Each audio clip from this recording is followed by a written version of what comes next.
तो डियर, आपने मेरे चैनल पे फर्स्ट बार आए हो, कितना अच्छी बात है। प्यार से जाओ मेरे चैनल को सब्सक्राइब करो।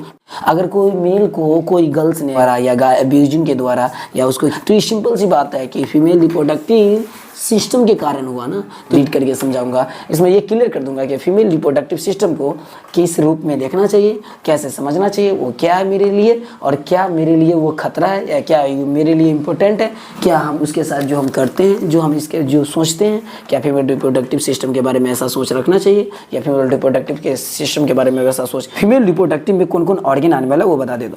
मादा जननांग ये रचना है, यानी कि ओवरी हो गया, फैलोपियन ट्यूब हो गया, यूट्रस हो गया, वल्वा हो गया, वैजिना। अच्छा, ऐसे है जो बहुत इंपॉर्टेंट है, वैजिना, फैलोपियन ट्यूब, यूट्रस, वल्वा और क्या, ओवरी।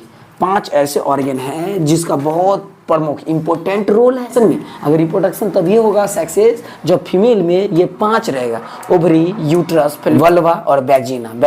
मान लो फैलोपियन ट्यूब हो गया, ओवरी हो गया, वल्वा हो गया, यूट्रस हो गया और साथ में वैजिना। अगर ये 5 है तो समझो फीमेल रिप्रोडक्टिव सिस्टम ओके है। रिप्रोडक्टिव सिस्टम किसी मेल के लिए काम आने वाला है, लेकिन ये 5 नहीं है तो फीमेल के लिए भी ये सिस्टम अनकम्प्लीट है।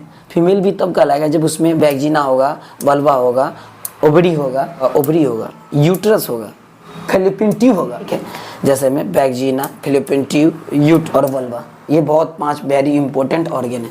अब हम समझते हैं कि 5 इंपॉर्टेंट ऑर्गन है तो क्या क्या।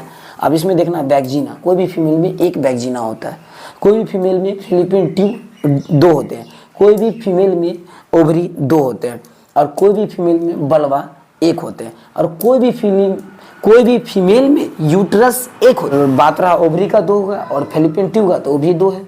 बात रहा वल्वा का तो 1 है, वैजिना 1 होता है और इस तरह से प्रोसेस चलता है। और female reproductive system is called female reproductive system. आप बात करते हैं कि फीमेल रिप्रोडक्टिव सिस्टम में ओवरी का कार्य क्या है। भाई, जिस फीमेल में ओवरी नहीं रहेगा ना, वो कभी मदर नहीं बन सकता है।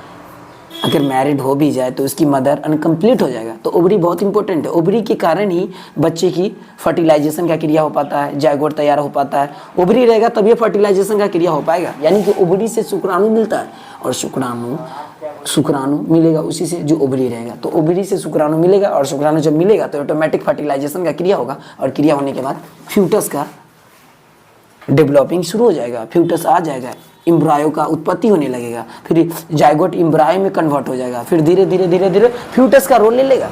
अब बात करते हैं वैजिना के बारे में। वैजिना एक होता है, वैजिना मुख्य द्वार है, मेन रास्ता होता है जिससे यूरिन स्त्रावित होता है। और आपने देखा क्या, वैजिना को ओवरी को देख लिया और वल्वा है, ओवरी के वैजिना के ही ऊपर में लगा रहता है वल्वा।